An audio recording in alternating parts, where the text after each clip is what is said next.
സഭാപ്രസംഗകൻ അധ്യായം 4.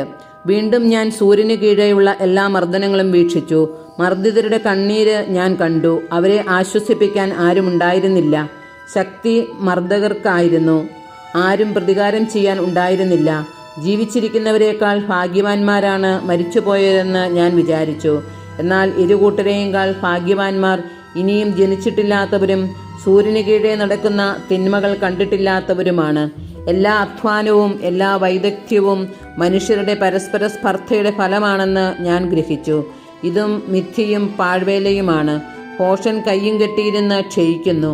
ഒരുപിടി സ്വസ്ഥതയാണ് ഇരു കൈകളും നിറയെയുള്ള അധ്വാനത്തെക്കാളും പാഴ്വേലയെക്കാളും ഉത്തമം. സൂര്യന് കീഴെ വീണ്ടും ഞാൻ മിഥ്യ കണ്ടു.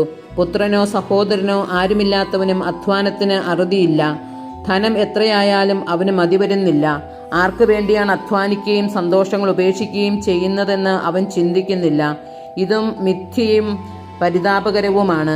രണ്ടുപേർ ഒരാളേക്കാൾ മെച്ചമാണ്. കാരണം അവർക്ക് ഒരുമിച്ച് കൂടുതൽ ഫലപ്രദമായി അധ്വാനിക്കാൻ കഴിയും. അവരിൽ ഒരുവൻ വീണാൽ അപരന് താങ്ങാൻ കഴിയും. ഒറ്റയ്ക്കായിരിക്കുന്നവൻ വീണാൽ താങ്ങാൻ ആരുമില്ല.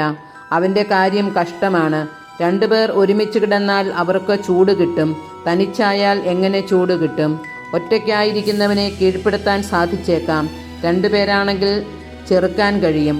മുപ്പിരിച്ചരട് വേഗം പൊട്ടുകയില്ല. നിർധനനെങ്കിലും ബുദ്ധിമാനായ യുവാവാണ് ഉപദേശം നിരസിക്കുന്ന വിഡ്ഢിയും വൃദ്ധനുമായ രാജാവിനേക്കാൾ ഭേദം. ഒരുവന് കാരാഗ്രഹത്തിൽ നിന്ന് സിംഹാസനത്തിലെത്താൻ കഴിഞ്ഞേക്കാം. അവൻ താനിപ്പോൾ ഭരിക്കുന്ന രാജ്യത്ത് ദരിദ്രനായി ജനിച്ചതാവാം.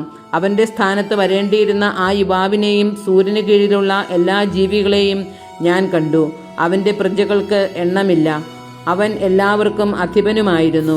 എങ്കിലും പിന്നീട് വരുന്നവർക്ക് അവനിൽ പ്രീതി തോന്നുകയില്ല.